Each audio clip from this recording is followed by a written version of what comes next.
அன்புள்ளம் கொண்ட விஆஸ்டோ டிவி நேயர்களே வணக்கம். நான் உங்கள் அறிமுக ஜோதிடர் வெங்கடேஸ்வரன். இப்ப நம்ம எதை பத்தி பார்க்க போறோம்னா பிப்ரவரி மாத பலன்களை பத்தி பார்க்க போறோம். பலன்களை பத்தி பார்க்கறதுக்கு முன்னாடி எந்தெந்த கிரகங்கள் எங்கெங்க இருக்கு, எப்பப்ப பயிற்சி ஆகுது அப்படிங்கிறத பார்த்துருவோம். சூரிய பகவானவர் மகரத்திலையும், சூரியன், புதன், சுக்கிரன், செவ்வாய் இவங்க 4 பேரும் மகரத்திலையும், அதே மாதிரி பிப்ரவரி 2ஆம் தேதிக்கு பின் புதன் பகவானவர் கும்பத்துக்கும், பிப்ரவரி 5ஆம் தேதிக்கு பின் சுக்கிர பகவானவர் கும்பத்துக்கும், அதே மாதிரி பிப்ரவரி 12ஆம் தேதிக்கு பின் சூரிய பகவான் மகரத்திலிருந்து கும்பத்துக்கும் பயிற்சி ஆகிறார். அதே மாதிரி செவ்வாய் பகவான் அங்கேயேதான் இருக்காரு. அடுத்தது ராகு பகவான் கும்பத்திலே தான் இருக்காரு, சனி பகவான் மீனத்திலே தான் இருக்காரு, குரு பகவான் மிதுனத்திலே தான் இருக்காரு, கேது பகவான் சிம்மத்திலே தான் இருக்காரு. சோ இதுல எந்த மாற்றமும் இல்லை. ரொம்ப காலம் நிக்கக்கூடிய கிரகங்கள் அப்படியே தான் இருக்காங்க, எந்த மாற்றமும் இல்லை.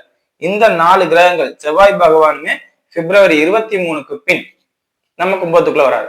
சோ அதிகப்படியான கிரகங்கள் 5 கிரகங்கள் கும்பத்துக்குள்ள வருது இந்த பிப்ரவரி மாசத்துக்குள்ள மட்டும். அப்ப இந்த பிப்ரவரி மாசத்துக்குள்ள எந்தெந்த மாதிரியான மாற்றங்கள் நடக்கும்? குறிப்பா நாட்டு ரீதியா பார்த்தோம்னா தொழில்துறையில மிகப்பெரிய மாற்றங்கள், இன்னும் சொல்ல போறோம் போர் பதட்டங்களால் மிகப்பெரிய மாற்றங்களோ இல்ல தொழில மிகப்பெரிய முன்னேற்றத்தையோ காண்பார்கள். இன்னும் சொல்ல போனா 10ஆம் இடத்துல இருக்கிறதோட 11ஆம் இடத்துல எல்லாமே காலபுருஷ தத்துவப்படி 10ஓட 11ல போய் இப்ப உட்காருது. அப்ப தொழில் அதிபர்களுக்கும் தொழில் ஸ்தானத்துக்கும் லாபம்.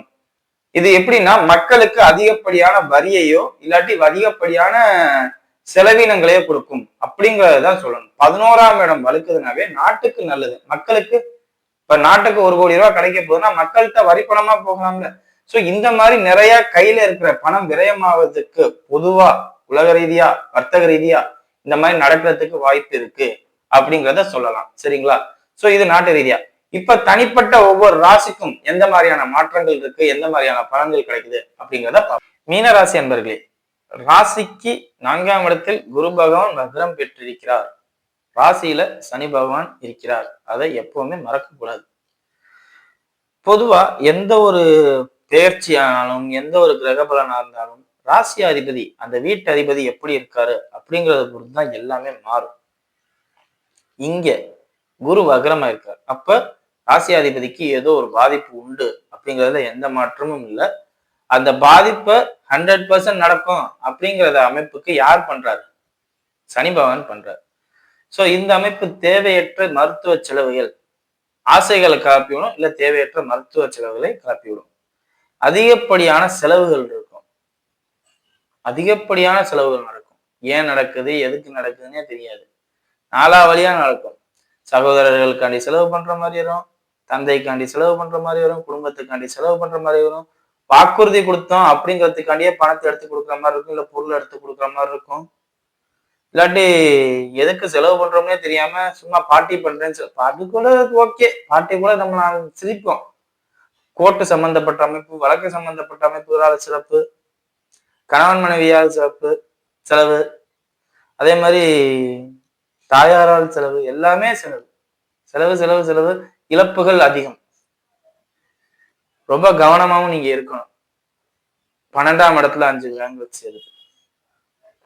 6, 8, 12 அதிகப்படியான கிரகங்கள் சேர்ந்தாவே நான் அந்த காலகட்டத்தை ரொம்ப ரொம்ப எச்சரிக்கையாக இருக்கக்கூடிய காலகட்டம் அப்படின்னு தான் எல்லாருக்குமே நான் சொல்லுவேன்.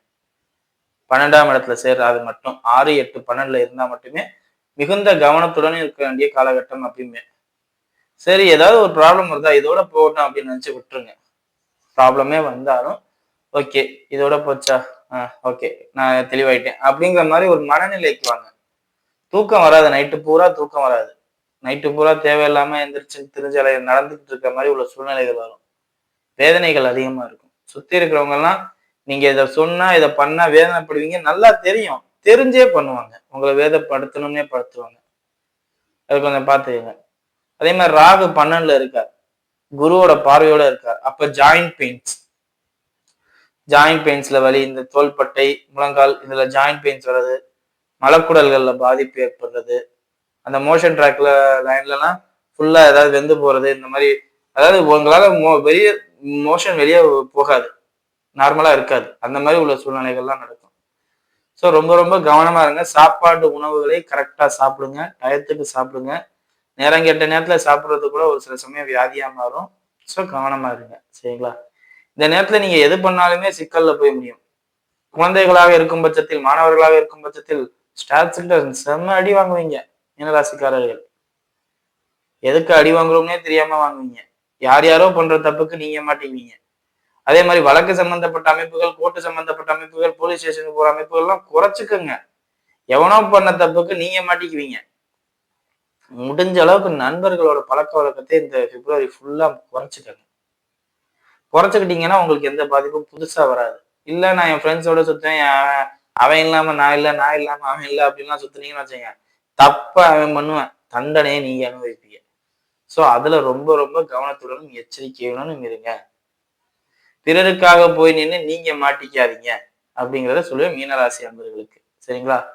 பூமி சம்பந்தப்பட்ட அமைப்புகளாலே, கால்நடைகள் சம்பந்தப்பட்ட அமைப்புகளாலே ஒரு பாதிப்பு ஏற்படும். ஏன்னா 4ஆம் அதிபதி ராகுவோட சேரும் போதுல ராகுக்கு கட்டுப்பட்டு தான் புதன் போகணும். அப்படிங்கும் போதுல கணவன் மனைவிக்குள்ளே பாதிப்பு, கால்நடை பாதிப்பு, தாயார் உடல்நிலை பாதிப்பு, இந்த மாதிரி விஷயங்கள்லாம் நடக்கும். அதெல்லாம் கொஞ்சம் சரி பண்ணிக்கங்க. சரிங்களா? வாங்க நட்சத்திர ரீதியான பலன்களை பார்ப்போம். பூரட்டாதி நட்சத்திரக்காரர்கள். பூரட்டாதி நட்சத்திரக்காரர்களை பொறுத்தவரை நட்சத்திர அதிபதி வைக்கிறோம், ராசியாதிபதி வைக்கிறோம். ஸோ ரொம்ப ரொம்ப எச்சரிக்கையுடனும் இருக்கணும் அப்படின்னு இந்த ராசிக்கு. என்னன்னு சொல்ல போனா அதிகப்படியான மருத்துவ செலவு, இல்ல அதிகப்படியான பேச்சுவார்த்தைகள், மொபைல் புதுசா வாங்குறது, மொபைல் கேஜெட், லேப்டாப் இந்த மாதிரி புதுசு புதுசா வாங்கணும்னு நினைக்கிறது. அதாவது ஒரு ஐடி எம்ப்ளாயியா நீங்க இருந்தீங்கன்னா கண்டிப்பா இந்த மொபைல் கேஜெட்ஸ் இந்த மாதிரி அந்த எலக்ட்ரானிக்ஸ் ஐட்டத்துக்கு அதிகமா முதலீடு போடுவீங்க அப்படிங்கிறத சொல்லலாம். கண்டிப்பா அதே மாதிரி அந்த எலக்ட்ரானிக்ஸ் டிபார்ட்மெண்ட்ல வேலை பார்க்குறவங்க, கடையில இருக்கிறவங்களா இருந்தா, எலக்ட்ரானிக் ஷாப்பே வச்சிருக்கவங்களா இருந்தா, இந்த நேரத்துல வியாபாரம் எதுவும் நடக்க மாட்டேங்குது அப்படிங்கிறத பேசுவீங்க. சரிங்களா? அதே மாதிரி மீடியா சம்பந்தப்பட்ட துறையில இருக்கிறவங்க இந்த நேரத்துல உங்க ஊரை விட்டு வெளியூர்ல போய் நிறைய பேசுற மாதிரி சூழ்நிலை வரும். அந்த மீடியா ரிப்போர்ட் எடுக்கிற மாதிரி சூழ்நிலைகள் வரும். அதே மாதிரி யூடியூப், இன்ஸ்டாகிராம் இந்த மாதிரி லைன்ல இருக்கிறவங்களாக இருக்கும் பட்சத்தில் இவங்கெல்லாம் கொஞ்சம் பேசுறது பார்த்து பேசணும், கவனமா பேசணும். தப்பா பேசிட்டீங்கன்னா அதுவே ஒரு வைரல் ஆயிரும், ட்ரெண்டிங் ஆயிரும். ட்ரெண்டிங் ஆகுறது பாசிட்டிவ் வைப்ஸ் கிடைக்காது, நெகட்டிவ், உங்களை பத்தி நெகட்டிவ் ரிவ்யூஸ் நிறைய பேர் பேசுறதுக்கு சூழ்நிலையை உருவாக்குற மாதிரி ஆயிரும். ஸோ அதை கொஞ்சம் கவனமா பார்த்துக்கோங்க. அதே மாதிரி 6ஆம் இடத்துல கேது இருக்கிறது பைல்ஸ் ரிலேட்டட் ப்ராப்ளம் ஏற்படுத்தும். அதே மாதிரி இஎன்டி ப்ராப்ளமும் ஏற்படுத்தும். பெண்களாக இருக்கும் பட்சத்தில் குறிப்பாக வயது பெண்களுக்கு பீரியட் சம்பந்தப்பட்ட பாதிப்புகளை ஏற்படுத்தும்.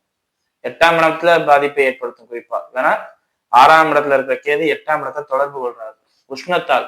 இந்த நேரத்துல உஷ்ணமே வராது. குளிர்காலத்துல ஹீட்டால உங்களுக்கு பாதிப்பு அப்படிங்கிற ஒரு பிரச்சனை வரும். ஸோ இதெல்லாம் கொஞ்சம் சரி பண்ணிக்கோங்க. சரிங்களா? மற்றபடி எந்த நெகட்டிவும் இல்லை, எல்லாமே நல்லா இருக்கு அப்படிங்கிறத சொல்லலாம். சரிங்களா? அடுத்தது உத்திரட்டாதி நட்சத்திரக்காரர்கள். உத்திரட்டாதி நட்சத்திரக்காரர்களை பொறுத்தவரை சனிபகவான் ராசியிலே இருக்கிறது ஒரு பிளஸ். வருமானம், அதிகப்படியான வருமானம் கிடைக்கும். 4 பக்கமும் வருமானம் கிடைக்கும். பணம் தேவை, என்கிட்ட பணம் அதிகமா புழங்குது அப்படிங்கிற ஒரு சூழ்நிலைகள்லாம் வரும். இது குறிப்பா எப்பன்னா பிப்ரவரி 15க்கு மேல. பிப்ரவரி 15க்கு மேல நிச்சயம் உங்கள்கிட்ட பணம், எக்கத்தப்பான பணங்கள் உங்க கைக்கு வரும். அது உங்க பணமா இருக்கணும் கூட அவசியம் இல்லை, பிறருடைய பணமா கூட இருக்கலாம். சரிங்களா? சோ இதை பத்தி நீங்க பயப்பட வேண்டாம். அதே மாதிரி கால்நடை சம்பந்தப்பட்ட அமைப்புகளால் ஒரு வருமானம், ஆதாயம். அதே மாதிரி பில்டிங் கான்ட்ராக்டர்ஸா இருக்கிறவங்களுக்கு எல்லாம் சூப்பரா இருக்கும். பில்டிங் கட்டுற இன்ஜினியர்ஸா இருக்கிறவங்க, புதுசா வீடு கட்டுறவங்க எல்லாருக்குமே நல்லா இருக்கும். 4ஆம் பாவ தொடர்பு பெற்ற விஷயங்கள் எல்லாமே சூப்பரா இருக்கும் இந்த நேரத்துல. ஏன் 4ஆம் பாவகம் உத்திரட்டாதிக்கு மட்டும்? ஏன்னா இங்க வக்ர குரு இருக்கார்.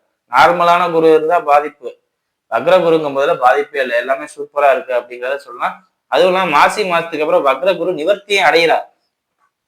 பிப்ரவரி எண்டுல வந்து குரு வக்ர நிவர்த்தி அடைகிறார். அப்படிங்கும் போது கையில எக்கத்தப்பான பணம் உங்களுக்கு சேரணுங்கிற அமைப்பு. ராசிக்கு 4ல குரு ராசி அதிபதி பலமாகிறாரு, ராசியில சனி பகவான் இருக்காரு, 11ஆம் அதிபதி ராசியில இல்ல. அப்படிங்கும்போது எல்லா வகையுமே முன்னேற்றத்தை கொடுக்கக்கூடிய அமைப்புகள் இருக்கும் அப்படிங்கிறத சொல்லலாம். சரிங்களா?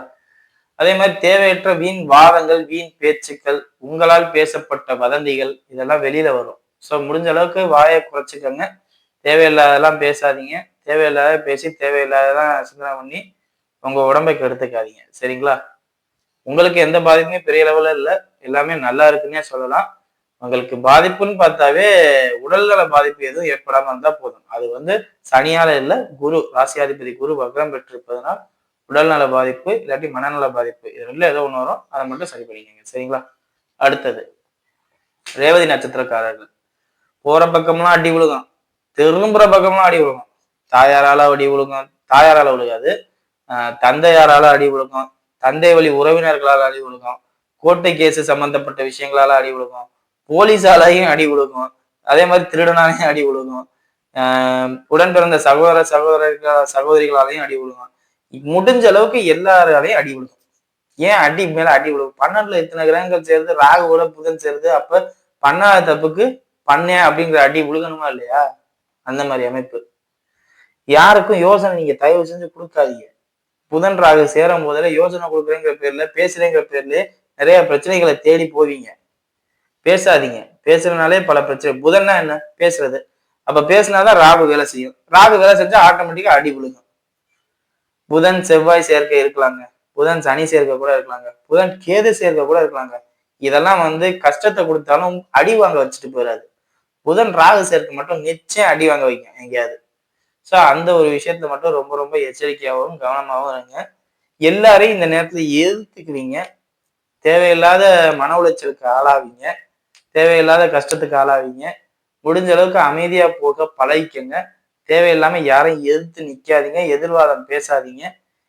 குறிப்பா யாருக்கும் யோசனை சொல்றேங்கிற பேர்ல எந்த ஒரு வேலையும் பார்க்காதீங்க. பார்த்தீங்கன்னாவே அதுவே பின்னாடி ஒரு பெரிய பிரச்சனையில கொண்டு போய் விடும்.